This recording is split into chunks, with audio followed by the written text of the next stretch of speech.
I'm Marilyn Porter, 74 years old, and this morning started the same as all the others. I eased out of bed before sunrise, careful not to twist too fast. My knees don't forgive the way they used to. I pulled on my soft flannel robe, opened the curtains, and stood for a while looking out over the bay. This house, the one Frank and I bought 35 years ago, still smells faintly of cedar and salt and memories. The garden below was overgrown again, but the air coming off the water was crisp and light. It would have been a peaceful morning if not for the sound of tires crunching up the drive and the sight of my son's black SUV pulling in without warning before I go any further. Let me know where you're listening from in the comments and hit that like and subscribe button if you've ever had someone try to decide your future without asking you first. The last time Frank and I sat at the kitchen table together was the night before his final hospital stay. He passed 10 years ago. But I still talk to him most mornings. Just small things, thoughts about the tomatoes or the weather, or Thomas's latest message from college. He chose this house when we were both in our 40s. Said he wanted us to grow old here together. A place where we could still see the sea, where I could retire from teaching and plant marigolds outside the window. We raised our son Jim in this house, though even then, it felt like he was always a little distant quiet, but with a sharp edge. Frank and I had hard years. Early on, money was tight. Frank was an architect, but his depression came in waves, left him jobless more than once. Most months, it was my teaching salary that kept the lights on. I did the budgeting, the grocery runs, packed the lunches, bought the sneakers Jim needed, by cutting corners on my own clothes and curling my hair with borrowed pins. Frank was a good man, but he couldn't always be present the way a father should. And maybe that shaped Jim more than we realized as a boy. He kept to himself, and as a teenager, he turned resentful. Accused me of always choosing work over him. Said, I only cared about my students, never him, no matter how many dinners I made or birthday parties I planned. But now Jim was grown with gray at his temples and a second wife named Sarah, tall, polished, and always dressed like she was late for a fundraiser. She followed him up the steps that Sunday morning, her heels too high for the old porch boards. Mom, Jim said, without a smile, not waiting for an invitation inside, just stepping over the threshold like he already owned the place. I asked them if they wanted breakfast. They didn't even sit. Sarah smiled that soft practice smile and took a seat on the edge of the sofa like she was already measuring for new curtains. Jim looked around the room and asked how long it had been since someone cleaned properly. I sat in my chair near the fireplace and waited. They'd come to talk about my future, about a place called Sunny Gardens. Not a hospital exactly, but not a home either. One of those cheerful places with daily activities and group walks around the block. They said it would be safer. Easier, said the stairs, and the garden were too much for someone my age. They said it like they were offering help, but the longer they talked, the clearer it became. They didn't come to check on me. They came to move me out and take over what I had spent my life building. When I asked what would happen to the house, Jim said, maybe they'd rent it, maybe they'd sell it. He tried to smile, but his eyes were already scanning the corners of the room. The baseboards, the square footage. I told him, no, not loudly, not with anger, just firmly. This house was mine. I was not going anywhere. Jim's jaw clenched. His voice sharpened. Said, I was being selfish. Said, I'd always been selfish. I didn't argue. There's no point arguing with someone who's already decided you're wrong after they left. I stood at the window and watched their SUV disappear down the hill. The sea was still there, but the breeze felt colder. I knew, then this wasn't over. They would be back, and next time they wouldn't come with smiles. Next time they'd come with paperwork. Next time they'd come prepared. The morning after Jim and Sarah left the house felt unusually still. Not the quiet I'd grown used to, but a kind that settled in deeper like something waiting. I did my usual boiled the egg, made the tea, turned on the news, but I kept glancing at the front window like I expected another car to show up. It didn't, not that day. The next 2 days passed the same way. I filled the time with small tasks. A little gardening, a phone call with Thomas dusting shelves that didn't need it. Mrs. Patterson came by Wednesday like she always does. We didn't speak much, just shared a slice of pie after she finished the upstairs. It wasn't until Thursday that something changed.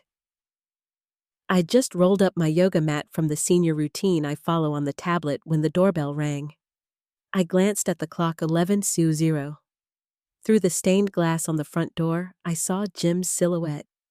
He wasn't alone. A shorter man stood beside him in a suit too heavy for the weather and a leather folder tucked under his arm. I felt my stomach tighten. When I opened the door, Jim smiled, but it didn't reach his eyes. "Mom," he said, "this is Dr. Miller. He's here to talk with you." I stepped aside slowly. "Come in." I didn't ask why. I already knew. The man introduced himself as Dr. Warren Miller. His handshake was soft, his palm damp. He said he was a neurogeriatrician here for an informal consultation. "Your son is concerned," he added. "Just wants to be sure everything's okay." I led them into the living room. Jim didn't sit in his usual spot by the window. He chose the far end of the couch facing me, like he was waiting for something to happen. Dr. Miller pulled out a notebook and pen. "Tell me about your daily routine, Mrs. Porter." "Just in general." I gave a rundown up by 6 breakfast news, yoga, the occasional walk to the store or post office. I told him about the library, book club, the soap operas I sometimes watched, the weekly calls with my grandson. He made a few notes, then asked, "Do you ever misplace things?" "Forget if you've turned off the stove." I shook my head. "Not more than usual. I write things down." Jim shifted in his seat but said nothing. The questions kept coming. Orientation questions, simple math, current events.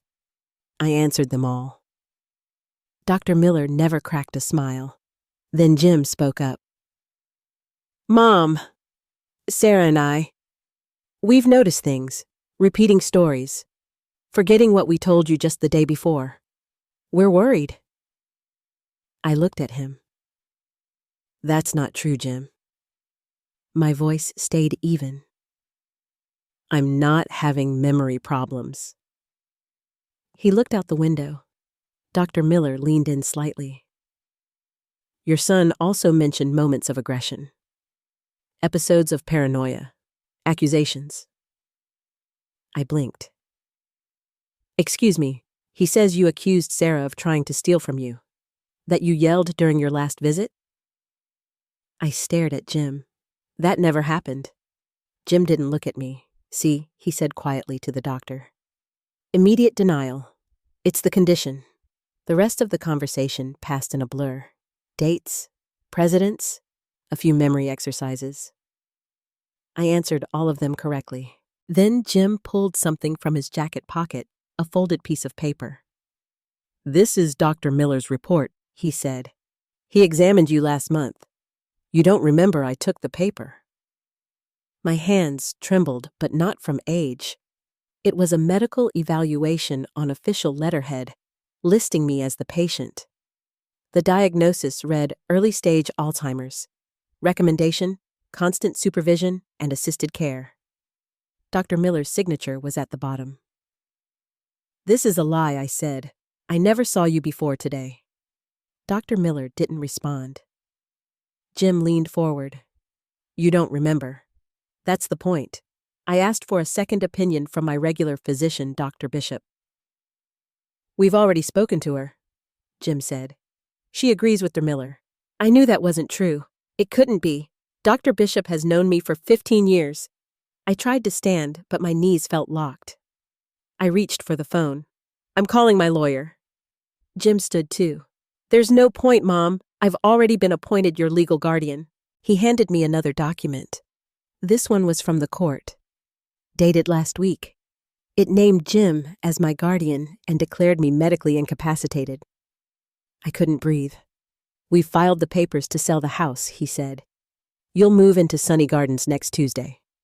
I looked at both of them. "And if I refuse?" Dr. Miller didn't flinch. Then I'll have no choice but to recommend involuntary treatment. It was blackmail. My own son sitting in the home he grew up in, telling me I had no choice. Does Sarah know about this? I asked. It was her idea, he said with a grin that made my chest tighten. He put another stack of papers on the table. You just need to sign these. It'll make everything easier. I picked up the pen and held it between my fingers. I looked him in the eyes. Why, Jim? Why are you doing this? He looked down for a second. When he met my gaze again, there was no remorse. Because it's fair. You always cared more about your job than me. Always put yourself first. Now I need this house. For my family, for my future. And you'll be fine. I nodded slowly. My fingers moved over the pages, initials here, signatures there. I made sure my face stayed calm, my hands steady. When the last page was signed, he exhaled. The notary will come tomorrow, he said. We'll move in Monday. You'll leave Tuesday. They left soon after. I didn't say goodbye. The moment the door shut, I rushed to the phone. My hands were shaking so badly, I misdialed twice before getting it right. Connor, I said when he answered, I need help. Jim. He forged everything. He's declared me unfit. He's taken the house. Connor didn't ask questions. I'm on my way, he said. Don't let them back in.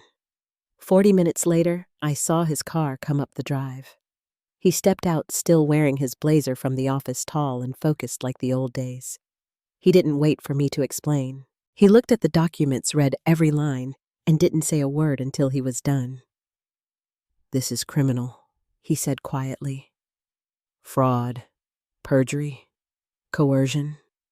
Your son and this doctor, if we move quickly, we can stop them. I sank into the sofa. They're coming back. A notary's coming tomorrow. They're moving in Monday. Connor nodded. We'll act before then. I'm making calls tonight. He stood and reached for the phone on the hallway table. We can't stop them on our own, he said. But we don't have to. I watched him disappear into the office, the door shutting softly behind him. For the first time since that knock on the door, I let myself feel everything at once. Fear, disbelief, and something else. Something I hadn't felt in a long time. I was angry, and I wasn't going to let them take what wasn't theirs. Connor stayed the night. He made a pot of tea while I sat at the kitchen table, still in my robe. The papers spread out in front of us like they were pieces of someone else's life. He didn't rush me, just let the silence settle while I stared at the signatures that weren't mine and the legal words that stripped away everything I'd built. He had his reading glasses on and a notepad already making a list. Names, agencies, steps. By the time I poured us each a second cup, he had a plan. We'll start with the state medical board, he said. Then the DA's office. We'll move quickly. We'll need someone to file an emergency motion in court to freeze the guardianship. I've got a name. I nodded. I hadn't spoken much since I called him. My voice felt stuck somewhere in my chest. Connor looked over the rim of his mug. You won't be alone in this, Marilyn. Not for 1 second. Later, I sat with him on the back porch, wrapped in a shawl. The breeze off the water was cool, but steady. We watched the sun set behind the trees and didn't say much. He told me a little about his work lately, private consulting, some security cases for law firms, and then he paused. I've been thinking, he said. After this, maybe it's time we stop pretending we're just old friends. I looked at him. He didn't say more, just held my gaze. I didn't answer either. Not yet. In another part of town, Jim and Sarah were having wine on their apartment balcony, flipping through magazines. She was pointing out furniture sets, asking what color he wanted for the kitchen island, wondering whether the living room needed a gas fireplace. Jim barely looked up from his tablet. Don't forget, he said the goal is to get it ready to sell before the end of summer. We can get way more if we fix up the bathroom and reface the cabinets. Sarah looked up sharply. Sell? I thought we were moving in. We are, Jim said. For now. But Bellevue Hills is still the plan. Ocean view. Room for a pool. Her voice dropped. We can afford that. He nodded. The house is worth at least $1 million. We sell, we upgrade. I've got savings. You'll finally get the kind of life you always talked about. Sarah smiled, but it was tight. And your mother? She'll be fine in that boarding house. Jim waved it off. She's already got a diagnosis. In 6 months, she won't even remember the place. Saturday morning came bright and clear. Connor was already up dressed and on the phone by the time I came downstairs. I heard him through the office door, measured professional, making arrangements. He didn't sound rushed, just focused. I made breakfast, but barely ate. The coffee went cold while I stared out the window, watching the driveway. At 8:30, the doorbell rang. Too early for visitors. I opened it to find a woman in a navy blazer and a man with a briefcase. Connor appeared behind me instantly. Mrs. Porter, the woman said. I'm Dr. Elizabeth Wright with Newport Central. This is Mr. Foster from the Social Security Field Office. We're here as part of a scheduled reassessment of recent dementia-related guardianships. I nodded and let them in. They sat at the dining table and explained they were conducting field evaluations on behalf of the state, verifying recent mental health determinations. Mr. Foster took out a clipboard. Dr. Wright opened a small case and began a brief cognitive evaluation. Memory, reasoning, orientation. I answered every question. She nodded slowly, writing things down. I'm not seeing any indication of cognitive impairment, she said after a while. You're alert, responsive, and oriented. Your results are excellent for your age. Mr. Foster frowned. That doesn't match the diagnosis in your file. Dr. Miller reported moderate to severe disorientation, short-term memory failure, mood instability. Connor stepped forward. That report was fraudulent. Dr. Miller never examined her. The son arranged it. Before either could respond, the doorbell rang again. Connor opened it. A tall man in a dark suit stepped inside, badge already out. I'm Special Agent Michael Donovan, FBI. I'm looking for James Porter. He's not here yet, Connor said, but he will be. The agent turned to me. Mrs. Porter, we're conducting a federal inquiry into Dr. Miller. He was taken into custody this morning. He's already confessed to producing false reports in exchange for money. Your son paid him $5,000 for a fabricated diagnosis. The words didn't seem to settle right away. I just sat there holding my mug. Then a car pulled up. Jim's SUV. He walked up the path with Sarah close behind. He had his key in hand, called out before opening the door. In the kitchen, I said. The moment he stepped inside and saw the people around the table, his face changed. Sarah froze. What's going on? He asked, stiff. Agent Donovan stepped forward. James Porter. We need to speak with you about your dealings with Dr. Warren Miller. Jim's mouth opened, then closed. Mom, what is this? What are you doing? I stood. I'm asking why you paid a doctor to declare me incompetent. That's not...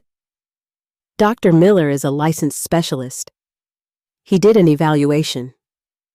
No, he didn't, Dr. Wright said, standing. I just completed a proper evaluation. Your mother is cognitively sound. Jim turned toward the agent. She's lying. I didn't do anything. Agent Donovan pulled a sheet from his folder. We have a wire transfer from your account. $5,000, 2 weeks ago, into Dr. Miller's personal business account. We also have Dr. Miller's written testimony that you solicited the report. Sarah let out a small gasp and stepped back. Jim's voice cracked.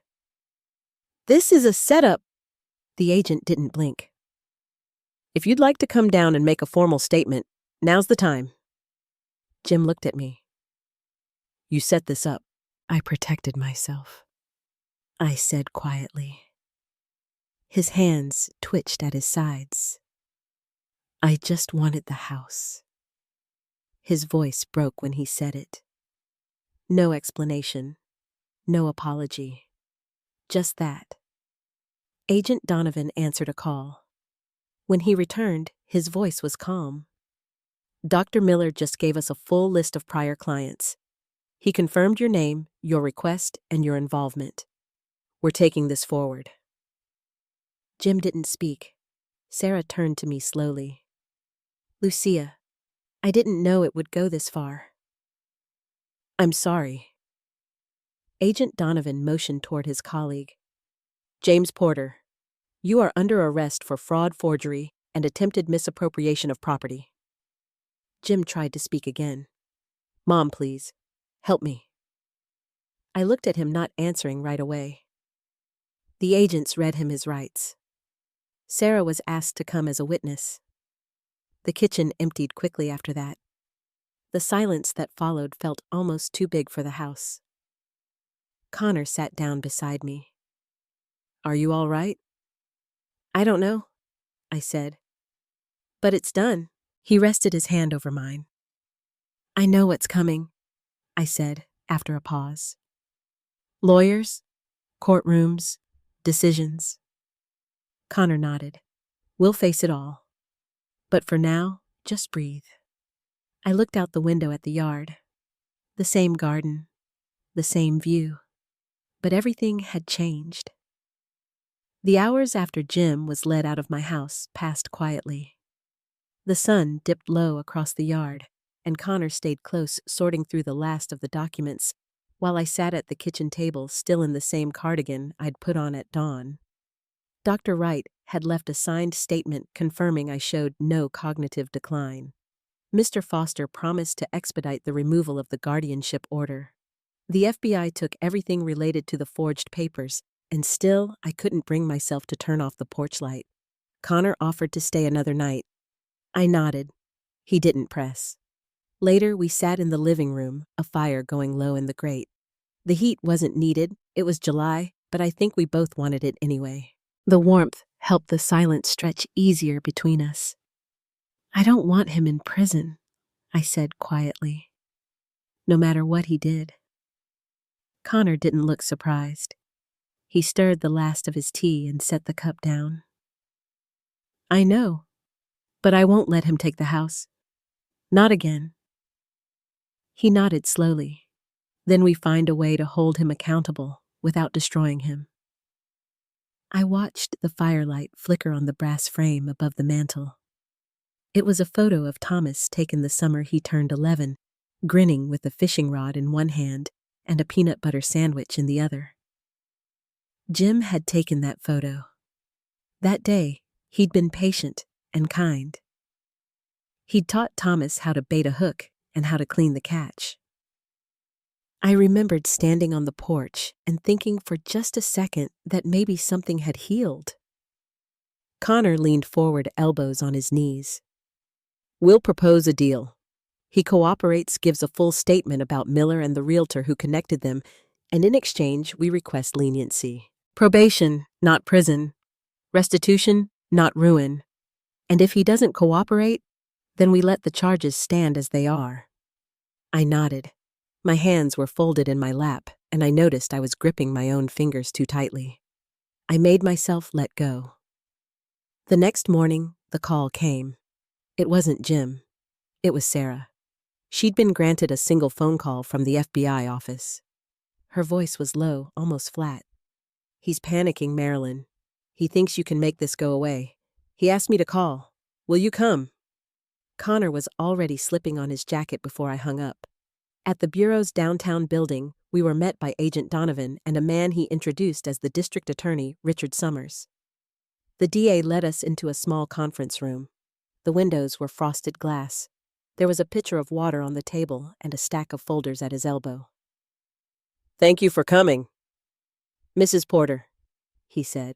Your son is facing several charges: fraud, forgery, perjury, and attempted misappropriation of property. Based on the evidence, he could serve up to 10 years in state prison. I sat down slowly. Connor stayed beside me quiet. The DA continued. Now your testimony carries weight. Without it, we can still pursue certain charges, but the case is significantly weakened. I looked at him. And if I don't want to press charges, then we will focus on the financial fraud and perjury, he replied. If he cooperates fully, admits to everything, and helps us build the case against Dr. Miller and the others, we'd consider a reduced sentence. Possibly probation, a fine community service. Connor leaned in. She'll want to speak with him first. The DA nodded. Of course, but I need to be clear. This conversation will be recorded, and if he refuses cooperation, there will be no deal. Agent Donovan escorted us to the interview room. It was just as plain as I expected: white walls, a large table, a camera in the corner. Jim sat at the far end, hunched over the collar of his shirt, wrinkled his hair pressed down on one side like he hadn't slept. He looked up when I entered. Mom. I sat across from him. He swallowed. I didn't think they'd arrest me. I thought it would just be sorted out. You forged documents, I said. You tried to have me declared unfit. You threatened to send me away. I didn't mean for it to feel like that, he said. It all moved fast. The realtor said it was easy, that I wouldn't have to do much. He knew people. You paid a man to fake a diagnosis. Jim looked down at the table. It was Sarah. She kept pushing. The apartment's small. She wanted more space, a nicer life. And he stopped. You signed court papers. You stood in my living room and told me I had no choice, that you'd make the decisions for me. He didn't answer.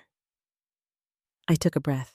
I won't press for prison, I said, but only if you meet these conditions. First, you relinquish all claim to the house. No power of attorney. No guardianship. Second, you enter therapy. You've carried something bitter for too long, and I'm not going to pretend I didn't see it anymore. Third, Sarah finds work. Your debt isn't going to be solved by scheming your way through life. And last, you cooperate fully with the investigation.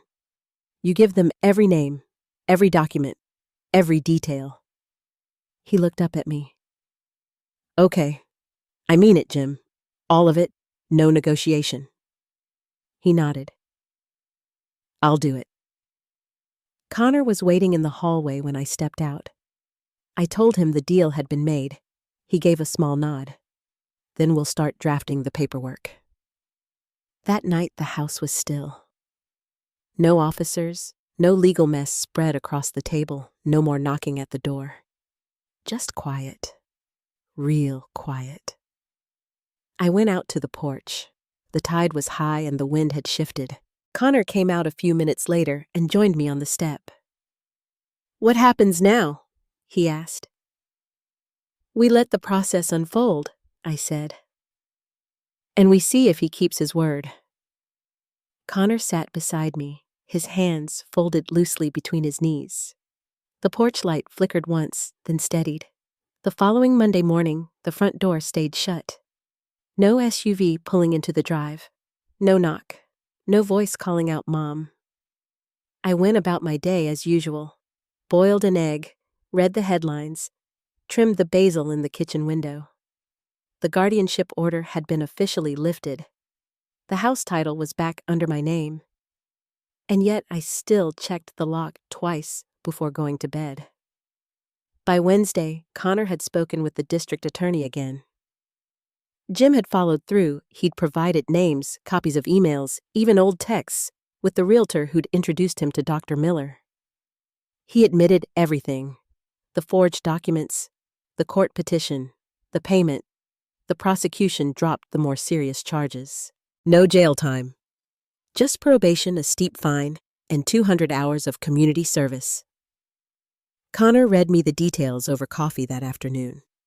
I sat across from him with both hands wrapped around the mug. "Is it over now?" I asked. "Legally, yes. And the others, Dr. Miller's facing 5 years. His license is already gone. The realtor is being charged too. Turns out they've done this to more than a dozen people." The wind picked up outside and the chimes on the porch started softly ringing. That weekend, Sarah called. She didn't ask for anything. She didn't even mention Jim. Just asked if she could stop by. She arrived with no makeup and a plain cardigan, a tote bag slung over her shoulder. She stood on the porch for a moment, then spoke quietly. I came to apologize. I stepped aside and let her in. We sat in the living room. She kept glancing at the family photos on the shelves. Jim at 16, Thomas with a plastic medal, me and Frank at the edge of some lake wrapped in coats. "I thought I deserved more," she said. "A bigger house, nicer things." I pushed Jim to make it happen. I didn't know how far it would go, but I didn't stop him either. "That's on me." She paused. Her hands were folded tightly in her lap. "I want to do better. I want to work.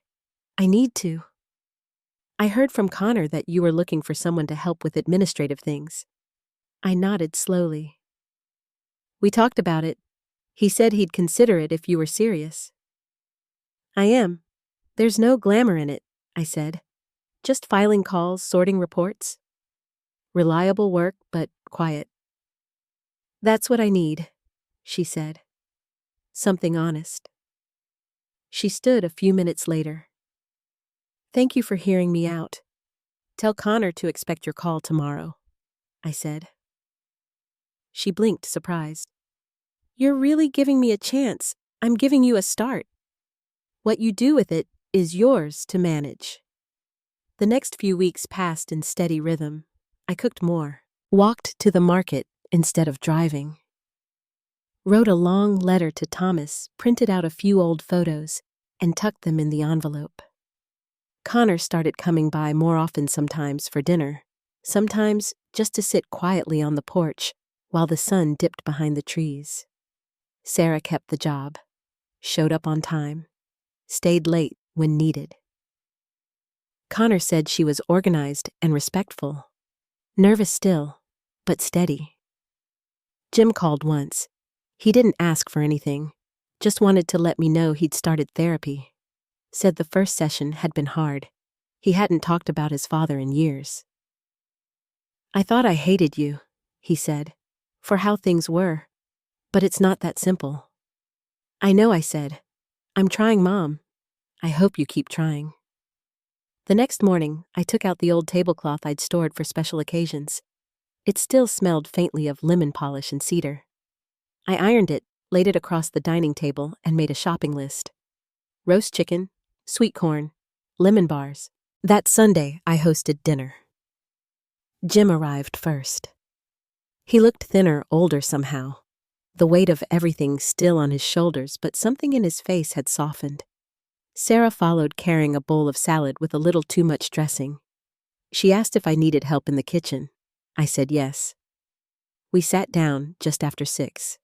We talked about work, about Connor's newest client, about a tree that had fallen on the library roof. No one mentioned the arrest. No one spoke about Dr. Miller. When dessert was served, I waited until the coffee had been poured. Then I looked at both of them. "There's something you should know." They looked up. "Connor and I have known each other for over 30 years. He's not just a family friend." Jim blinked. "What do you mean?" "I mean that I loved him. That I still do. We've been in each other's lives for a long time, quietly. After your father passed, we had the chance to be together more fully. But I waited. I wasn't sure you'd understand." Jim looked down at its plate. His fork rested at the edge of it untouched. "You're moving in together?" he asked. Connor spoke. "Yes, we're not making a big announcement. Just a quiet change." Jim didn't answer right away. Sarah reached over and put a hand on his arm. Everyone deserves a life that makes them feel whole. He gave a small nod. I'll need some time to get used to it. That's all I ask, I said. When they left, I cleared the dishes, rinsed the glasses, and folded the tablecloth back into its drawer. Connor came in from the porch. Are you all right? He asked. I nodded. Then I sat down beside him and rested my hand on his knee. It's not finished, I said, but it's mending. He didn't answer, just leaned back in the chair watching the stars come out one by one. The next time I saw Sarah, it was at Connor's office. She was sitting behind the front desk, sorting mail into neat stacks, a pair of reading glasses perched low on her nose. She looked up and smiled when I walked in, and for a moment, it struck me just how much had shifted since that first day she stood on my porch, asking for a second chance. Connor stepped out of his office a minute later and handed me a manila folder. There's something you should see. Inside were copies of financial records, old trust documents I hadn't looked at in years, along with a letter from Thomas's estate attorney. My grandson, Owen, had just turned 21. The trust Thomas had left for him had finally matured. I ran my thumb along the edge of the paper. I didn't know it was time. Connor nodded. Owen doesn't either. It's managed by a firm in Denver, but he's entitled to full access now. It's not a fortune, but it's enough to give him a real start. That night, I sat at the kitchen table and drafted a letter. I hadn't seen Owen in over a year. He lived with his mother 2 counties away. We used to talk more after Thomas passed. He called often.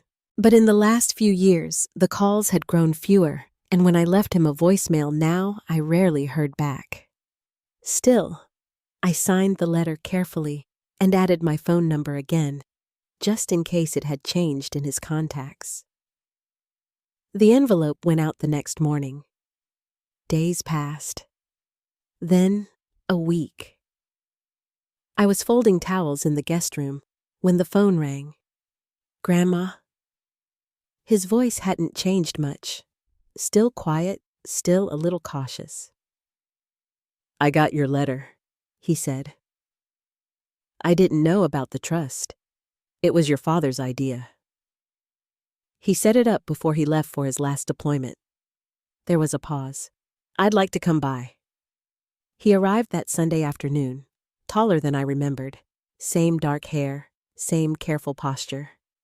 We sat on the back porch with 2 glasses of lemonade and a plate of oatmeal cookies between us. I didn't mean to drift away, he said. After Mom got remarried, things just got crowded. I understand. He looked out across the yard. Did Dad know he wasn't coming back? No, I said. But he knew he wanted you taken care of no matter what. Owen nodded. He reached into his jacket pocket and pulled out a small envelope. Inside was a folded note and a photo of Thomas in uniform. It was creased down the center, like it had been carried around for years. I still keep this in my wallet, he said. Even when I don't call, I think about him and you. I reached across the table and rested my hand on his. The following week, Owen began coming by more often.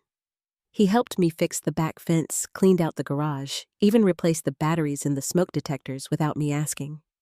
We didn't talk about the trust fund again, not right away. But I could see something settling in him, like maybe knowing he had that security helped him stand a little taller. One afternoon, as we were weeding the garden, he looked up and said, I want to study architecture. I just never thought I'd be able to afford school. You can now, I said. Your father would have wanted that. Owen enrolled in a program that fall. A local college not far from the coast. He said he liked the idea of building things that lasted, things that made people feel at home. Connor and I drove him to orientation. Sarah packed him a small care package with snacks and pens and a note folded into a paper crane. When we dropped him off, he hugged me longer than I expected. Thanks, Grandma, he said. After we got home, I stood in the doorway of the guest room he'd been using. The bed was made, the closet empty, But on the nightstand, he'd left the photo of Thomas propped against the lamp. That evening, Connor poured 2 glasses of wine and brought them out to the porch. "It feels different now," he said. "It is." Later that week, Sarah mentioned that she'd heard from Jim. He'd finished his community service. He was attending therapy twice a month. Still working part-time, still quiet. She said he asked about me but hadn't called. "That's all right," I said. I didn't need a phone call. Not yet. Maybe not ever. But knowing he was showing up to therapy, that he was doing the work, that was something. The next Sunday, I hosted dinner again. Connor grilled salmon. I made roasted potatoes. Sarah brought a salad without drowning it in dressing this time. After we cleared the plates, I reached for a worn recipe book from the shelf. "I thought we might try something different next time," I said. "Your father's cornbread, the one he used to make for Thanksgiving." Jim didn't speak right away. Then he nodded. "I remember that. He always added too much honey." "I always liked it that way," Sarah said. The room felt still. Not tense, just full. Like everyone was waiting for something, but not in a hurry to name it. Jim looked at me. "Can I help next time?" "Yes," I said. He smiled just a little. Jim showed up early the next Sunday, a brown paper bag in his hand, and flour on the shoulder of his sweater. He gave a small shrug when I raised an eyebrow. "I practiced twice," he said. "It still doesn't rise the way Dad's did." He set the bag on the counter and pulled out a small tin of cornmeal, a carton of buttermilk, and a folded sheet of paper with hand-scribbled notes. I moved aside so he could take over the kitchen. His hands weren't as steady as Frank's had been, but the care was there, the way he measured out the flour, how he paused to double-check the oven temp, how he wiped the counter down after each step. We worked quietly together. I washed greens while he stirred the batter. The air filled with the scent of baking cornbread and rosemary from the chicken roasting in the oven. Connor arrived just after 4 with a bottle of cider. Sarah followed with a dish of roasted carrots and a small bouquet she'd picked up from the market. It wasn't a holiday, but it felt like one. Dinner was simple, but everything tasted better than usual. Even the cornbread, which came out a little uneven, was passed around twice. We lingered longer at the table that night, the kind of evening where conversation stretches and silence doesn't feel heavy. After the plates were cleared, I brought out an old photo album I hadn't touched in years. Jim leaned over as I flipped through it, pictures of Frank in his workshop, Thomas in his baseball uniform, Owen as a toddler in the garden. He stopped at one photo. It was from a Thanksgiving long ago, Frank and I in the kitchen, flour on our aprons, both laughing at something out of frame. Jim tapped the corner of the photo. "I remember that year. You burned the pie, and Dad said it was his favorite one." "I think he was just being kind." "No," Jim said. "He meant it." It was quiet for a moment. Then he added, "I used to think you were too hard on me, always pushing, always expecting, but I think I see it differently now." I nodded and didn't press. Some things don't need to be explained out loud. That night, after everyone had gone, I washed the last few dishes by hand. The house was still. From the back porch, I could see the garden bathed in moonlight. I stood there a while, listening to the night sounds, an owl in the distance, the soft creak of the wind against the trellis. 2 days later, an envelope arrived in the mail. No return address, just my name in thick handwriting. Inside was a typed letter from the estate lawyer who'd handled Frank's will. It was marked "Final Review" with a note at the top, "Requested copy, original, held on file." I hadn't asked for it, but someone had. I read it slowly. It listed the property, this house, the land, Frank's small pension account, and then a clause I'd nearly forgotten. It specified that the house could not be sold, transferred, or encumbered in any way without my written consent for as long as I lived. I traced my finger down the page. Frank had added that clause himself. It was his way of making sure no one could push me out, not even family.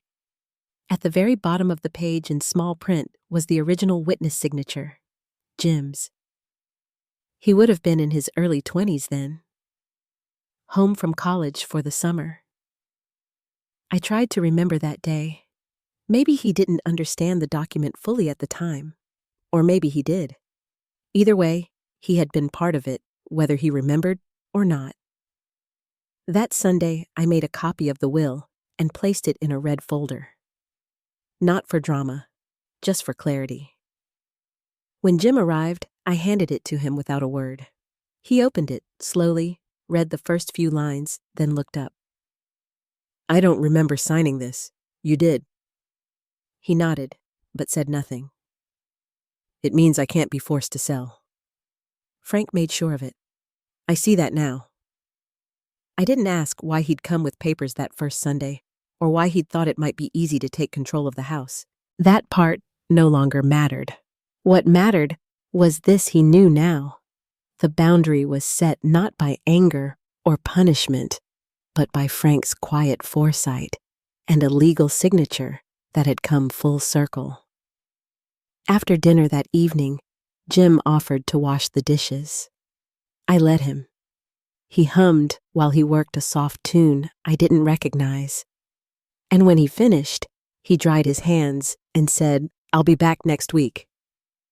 I looked up from my chair by the fire. "I'll be here." The next few months settled into a rhythm that felt familiar but different in the ways that mattered. Jim started showing up most Sundays, not every week, but often enough that I began setting an extra plate out without thinking about it. He brought flowers once, and another time, he showed up with a basket of apples from the orchard down the road, talking about making a pie just like Frank used to. I watched him relearn the house, not just the layout, but the quiet corners, the history tucked into the walls, the sound the screen door made when the wind caught it just right. One Sunday, as we sat on the porch after supper, he asked if he could fix the railing by the steps. It had been loose for years, more of a nuisance than a hazard, but I nodded. A few days later, he came back with lumber and tools. I sat nearby with my knitting while he worked the rhythm of his hammer steady in the late afternoon light. "Dad would have just tied it with a shoelace," he said, not looking up. "He would have," I agreed, and we both smiled at the memory. It wasn't about the railing, it never is. It was about repairing something, maybe not all at once, but piece by piece showing up when it counts. And for the first time in a long while, I let myself believe that maybe it wasn't too late for something softer to grow between us. Sarah came by more often, too. She brought her kids when school let out and let them pick tomatoes from the garden. They ran barefoot across the yard like Thomas and Owen once had, shouting and laughing, while I sliced watermelon on the back porch and listened to Sarah tell me about her work, her neighbors, the little things that filled her days. She never brought up the argument, neither did I.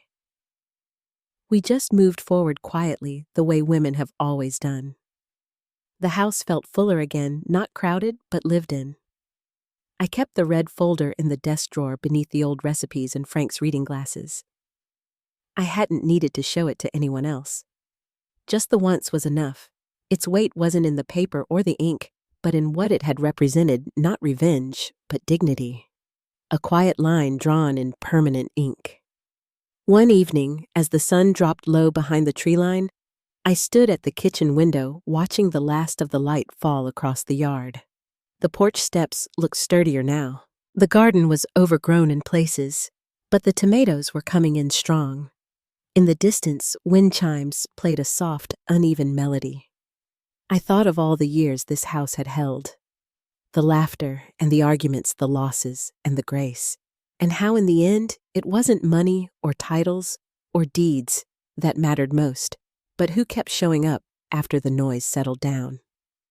Frank had left more than a house behind. He'd left a place where truth could be protected. And I had stayed long enough to see what that kind of love could still hold. If this story reminded you of something in your own life, some quiet act of justice, some moment when you chose to stand your ground with grace, I hope you'll share it in the comments. And if you haven't already, go ahead and subscribe. I'll be here next Sunday, just like always.